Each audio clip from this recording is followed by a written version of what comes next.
The Coronado Naval Amphibious Base sat hard against the Pacific on the morning of March 14, 1979. The air came off the water in long, flat sheets, cold enough to matter, carrying salt and the distant sound of a transport helicopter crossing north over the bay. 500 men stood in ranked formation on a training ground that had no grass and did not need any. They were not yet sailors. They were not yet anything. They were candidates. And the distinction between those two states was everything in that place. The concrete apron stretched the length of a city block. The flagpole at its center threw a shadow that had not moved in the last 14 minutes. Nobody had looked at it. Nobody dared. At the front of that formation, positioned 3 steps above the candidates on a low platform built from treated lumber, stood a man named Commander Raymond Krause. He was 37 years old and weighed 211 pounds without gear. He stood 6 feet and 2 inches in bare feet, though he was never in bare feet. His record in the Naval Special Warfare Command included 4 deployments, 2 commendations he did not speak about, and a brown belt earned in Okinawa that he had upgraded, on his own time, to a black belt in a system that had no official name outside the community that practiced it. He had broken 2 men's concentration simply by entering the room. He had never, in 11 years of instruction, been physically challenged by a candidate, and survived the attempt feeling anything but certain. His jaw was the kind of jaw that ends arguments before they begin. His voice, when he chose to use it, landed on the chest like a palm pressed flat. He was, by every measure visible to every man on that concrete apron, unbeatable, in 22 seconds. 3 movements would take place in a space no wider than a parking stall. What those movements would mean would be argued about in briefing rooms and dojos for the next 11 years. One of the 500 men standing in that formation would go on to write about what he saw in a memoir published in 1991. He would spend 4 pages on those 22 seconds and describe them as the most compressed education of his adult life. Nobody standing on that concrete apron knew what was coming. Nobody, that is, except the man seated on the 3rd bench of a public observation platform that ran along the east side of the training ground. He wore a gray canvas jacket over a white undershirt. His jeans were unremarkable. His shoes were the kind that cost $30 and lasted 3 years. He had a paper cup of coffee that had gone cold sometime in the previous hour. He had not stood up. He had not introduced himself. He was not wearing anything that said who he was, or what he had done, or how many times men had stood in front of him and believed, with complete sincerity, that the outcome was already decided. He was watching the formation the way a man watches weather. Patient, already knowing what direction it was moving. He had already won. Commander Krause simply did not know it yet. Raymond Krause had come to his authority the way most men in that command came to it. Honestly, he had earned every yard of it. He had gone through the same program he now ran. He had been cold, wet, sandy and sleepless in the same rotation that his candidates now endured. He had studied martial systems with a discipline that most civilian instructors would not have survived the first week of. He was not a man who confused confidence with arrogance, though the two had been growing closer together for the last 18 months in ways he had not noticed, and no one beneath him had the standing to point out.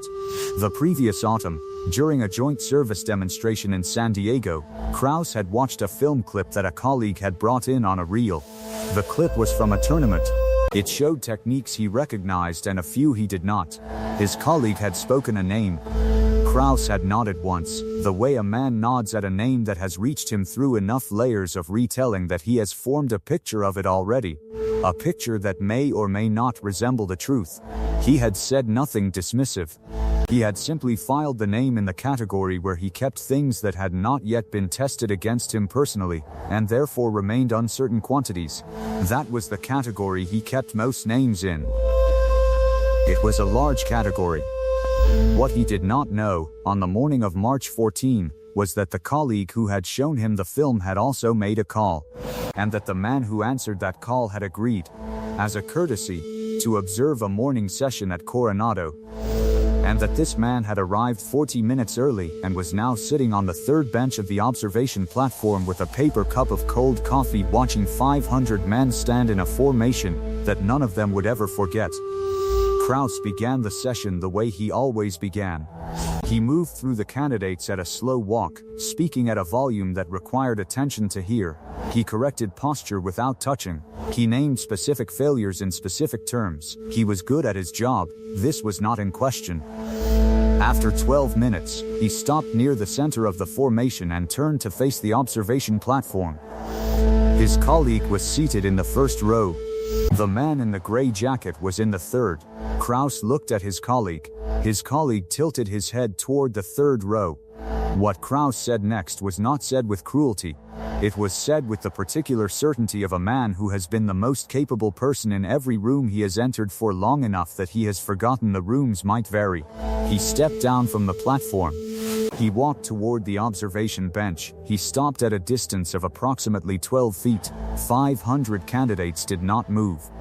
He said, "Loud enough for the formation to hear, I have heard your name. I have some of my men here who have also heard your name. I think it would be useful, for their education, to show them what a man from the tournament circuit looks like when the environment changes, if you are willing."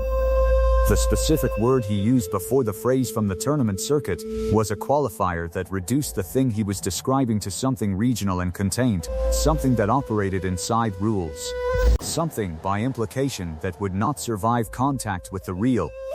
He did not phrase it as an insult. The 500 men standing behind him understood it as one. The colleague seated in the first row went very still. He picked up nothing. He set nothing down. He simply went still, which is a different thing from doing nothing. The man in the gray jacket looked at his coffee cup. He set it down on the bench beside him with a deliberate sound, not rushed, not slow. He stood. He did not stretch. He did not shake out his hands. He did not roll his neck. He unzipped the gray jacket and folded it once along the center seam and set it on the bench over the coffee cup with the same deliberateness he had used to set down the cup. He looked at the commander. He said 3 words at a volume that the candidates in the first row could hear, and the candidates in the last row would later be told about by the ones who could. He said, "After you, Commander, if you want to know what those 22 seconds looked like from inside the formation, what the second-by-second breakdown of what happened next reveals about distance, timing, and the difference between a man who has been tested and a man who believes he has been tested, stay with this. And if you are watching this channel for the first time, make sure you are subscribed right now and drop a comment below telling us where in the world you are watching from." The story is not close to finished. Commander Kraus moved first. He moved the way trained men move when they are serious, not showing, not posturing, but committing weight forward with the specific intention of closing distance quickly. He had done this before. The outcome had always been the same. This was the 7th time in his career he had moved toward someone on this particular ground. The 7th time the formation behind him had watched. He was, in every observable sense, the more dangerous man in the space. In that first second, he crossed half the distance between them.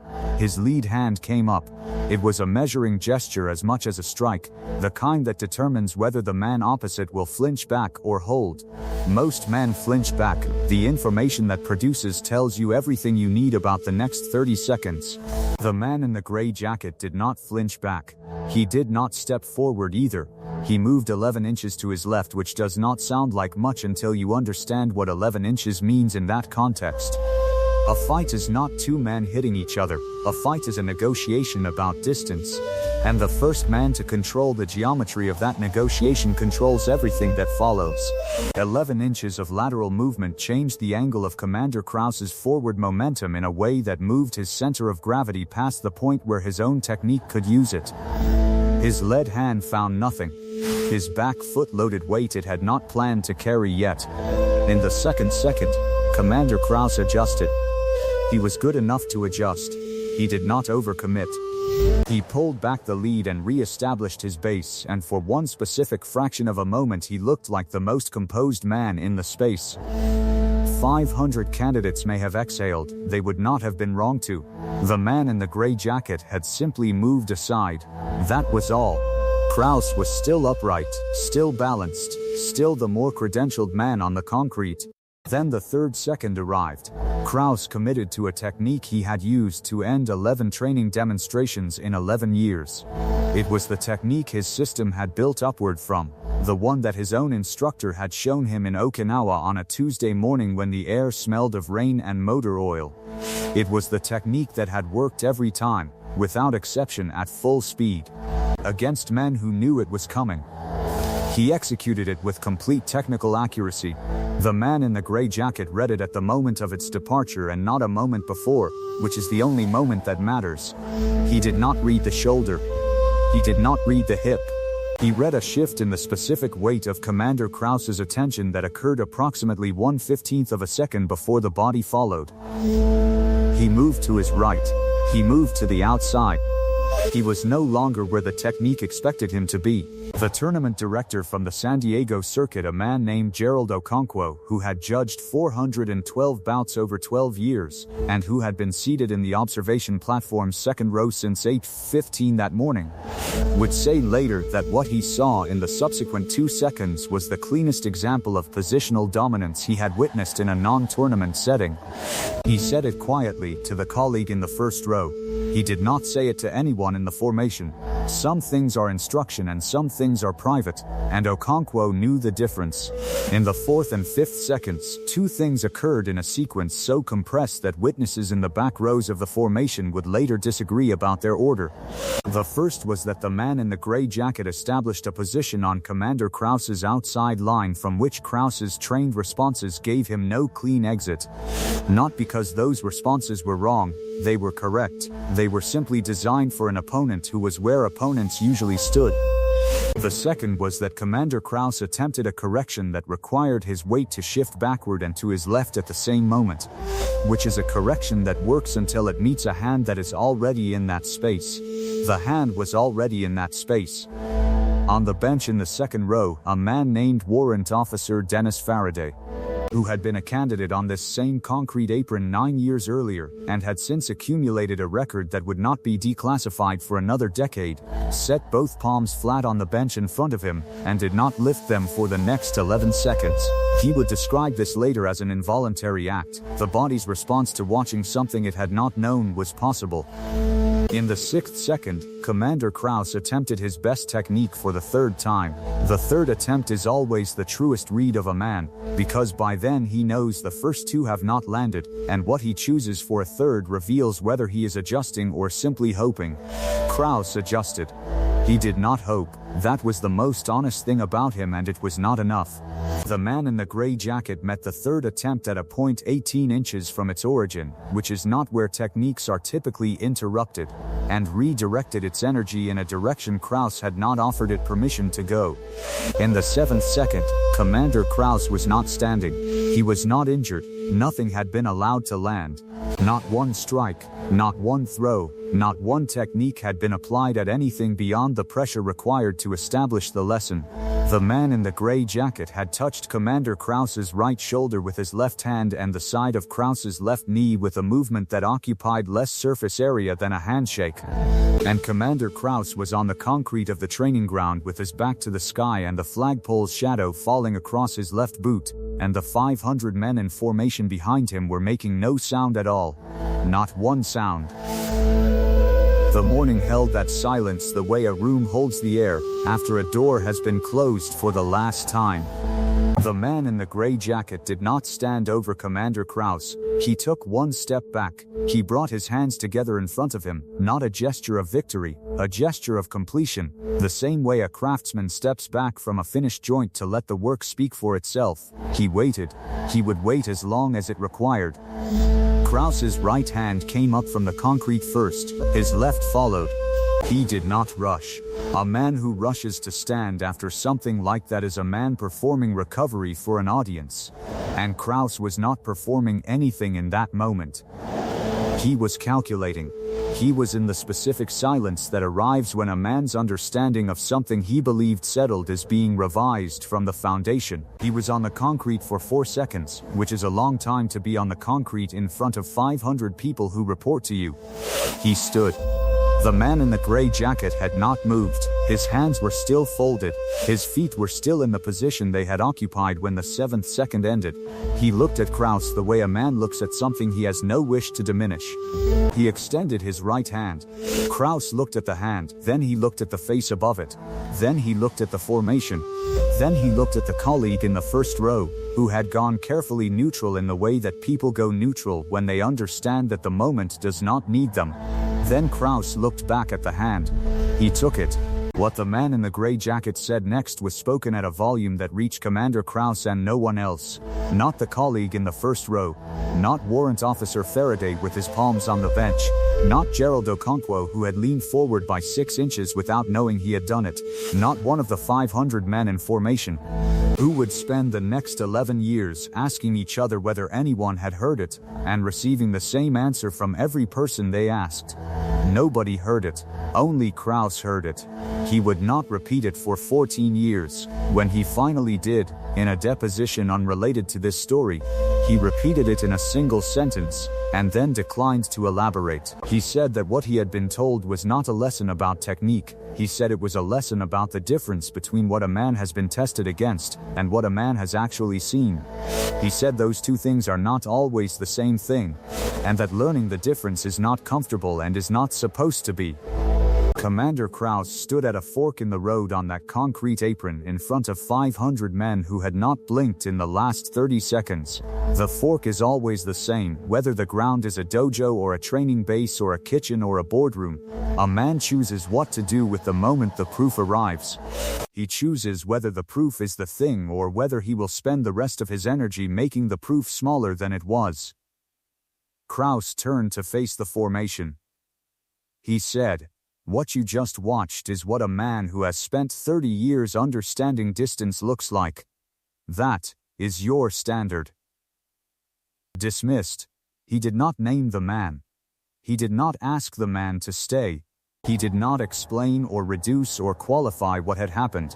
He turned and walked toward the administrative building at the east end of the base, and he did not look back. The colleague in the first row would say later that it was the most dignified thing he ever saw Kraus do. More dignified than the commendations, more dignified than the deployments. The choice to let the lesson be the lesson, without attaching his ego to it afterward. The man in the gray jacket picked up his canvas jacket from the bench. He picked up the paper cup which still had cold coffee in it.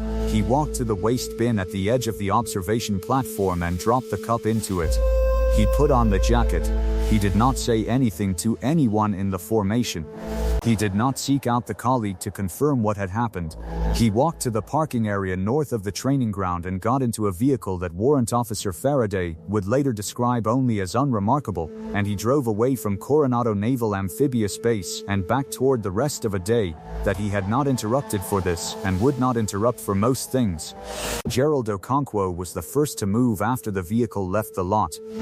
He turned to the colleague in the first row and asked a question that he already knew the answer to, because the answer had been known in certain rooms for some years. The colleague confirmed it in 2 words. Okonkwo sat with that for a moment. Then he said, quietly, that he had been judging bouts for 12 years and had never seen anyone read a third attempt at the point of its departure. He said that as a technical observation, not a tribute. He was the kind of man who kept those 2 categories separate. The story left Coronado the way these stories always leave. Not in a report. Not in a memo. In the specific oral current that moves through communities of practitioners who trust each other enough to say what they actually saw. It moved through the San Diego circuit first, because Okonkwo was connected there, and because he told it accurately, without addition. It reached a dojo in Torrance by the end of that week. It reached a training facility in Virginia the week after. Each retelling kept the essential facts and added the color that the teller had brought from their own experience. By the 2nd year, some versions had changed the number of seconds. By the 5th year, some versions had changed the technique. By the 8th year, one version had added a dialogue that did not occur. But the fact of the 7 seconds stayed. The fact of the position. The fact of the 3 attempts. The fact of Kraus's choice afterward. the choice to stand and turn and address his formation with the instruction rather than the defense. That fact stayed in every version, because the people who were in that formation remembered it exactly, and there were 500 of them, and they were the kind of men who are trained to remember exactly. The man who wrote about it in his 1991 memoir spent 4 pages on the 22 seconds and then spent 1 paragraph on the silence afterward, which he called the most important part. He wrote that he had watched 500 trained candidates process something in real time, something that revised their understanding of what was possible and what was not possible, and that the revision had happened without a single word being spoken by the man who had caused it. He wrote that this was its own form of instruction, and that he had tried to apply it in the years since with mixed results. He wrote that he thought about it, specifically about the 11 inches of lateral movement in the first second, at least twice a month for the rest of his career. Commander Krauss requested a leave of study 12 weeks after March 14, 1979. He traveled, on his own time, to a location he did not discuss with his colleagues. He returned 4 months later. He did not have a new belt and he did not claim one. He carried a specific piece of knowledge about distance that he had not carried before, and he built it into his instruction over the following 7 years, until it was simply part of what his candidates received, and no longer had a story attached to it. This was, by the account of 3 men who trained under him in both periods, the correct thing to do with it. What the Gray Jacket understood about the morning of March 14, 1979 can be stated plainly. The most expensive credential a man can carry is the one he has stopped testing. Not because it was wrongly earned, because the earning ended and the credential continued. A man who has been the most capable person in a room for long enough begins to navigate by the memory of being tested rather than the fact of it. These two things feel identical from the inside. From the outside, from 11 inches to the left in the first second of a negotiation about distance, they are not identical at all. Commander Raymond Krauss learned this on a cold concrete apron in Coronado with 500 men watching and the Pacific moving behind a fence 200 yards to the west. He learned it in 7 seconds. He spent the next 20 years teaching what it had cost him, and the men who received that instruction and understood where it came from were, by the account of the people who worked alongside them, different from the men who did not. The Gray Jacket drove north on the 75 and merged onto the I-5 and was back in Los Angeles before noon. The cold coffee was in a waste bin at the edge of the observation platform. The flagpole shadow had moved. Next week, this channel will bring you the evening in a Sherman Oaks training hall when a former Olympic competitor arrived with a challenge he had been preparing for 8 months, and Chuck Norris answered it in a way that no one in the room had studied for. Watch for that title. It is already in production.